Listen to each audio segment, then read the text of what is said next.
প্রিয় মুরাদনগরবাসী, আসসালামু আলাইকুম ওয়া রাহমাতুল্লাহ। আমি আপনাদের ছোট ভাই মুহাম্মদ আল আমিন, বর্তমান সৌদি আরব প্রবাসী। প্রবাসে থাকলেও আমার প্রতিটি শ্বাস প্রশ্বাসে আছে জন্মভূমি মুরাদনগর, আর আপনাদের প্রতি সীমাহীন ভালোবাসা। আমি বাংলাদেশ জাতীয়বাদী দল বিএনপির একজন ক্ষুদ্র কর্মী।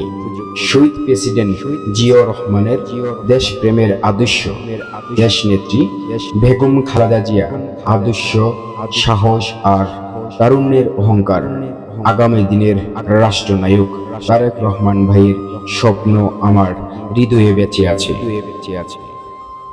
আমাদের মুরাদনগরের প্রাণপ্রিয় নেতা, মানুষের আস্থা ও ভালোবাসার প্রতীক মোফাজ্জল হোসেন কাইকোবাদ দাদার বিরুদ্ধে ষড়যন্ত্র চলছে। বহুবার চেষ্টা হয়েছে তাকে দুর্বল করার, কিন্তু জনগণের হৃদয়ে যিনি স্থান করে নিয়েছেন তাকে কোন ষড়যন্ত্রই থামাতে পারবে না। আজও আমাদের নেত্রী ও কর্মীদের উপর চলছে জুলুম, নির্যাতন, মিথ্যা মামলা, অন্যায় গ্রেফতার, কিন্তু ইতিহাস বলে সত্যকে কখনো দামিয়ে রাখা যায় না।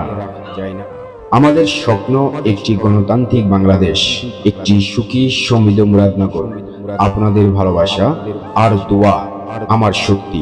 আল্লাহ আমাদেরকে ঐক্য দান করুন।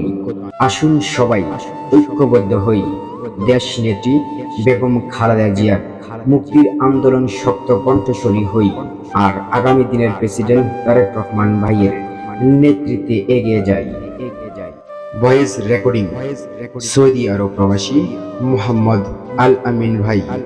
সৌদি আরব প্রবাসী মুহাম্মদ আল আমিন ভাইয়ের পক্ষ থেকে সবাইকে জানাচ্ছি প্রাণ ঢালা অভিনন্দন ও শুভেচ্ছা। সবাই ভালো থাকবেন আর সুস্থ থাকবেন, এই কামনা ব্যক্ত করে আজকের মতো বিদায় নিচ্ছি। আসসালামু আলাইকুম ওয়া রাহমাতুল্লাহ।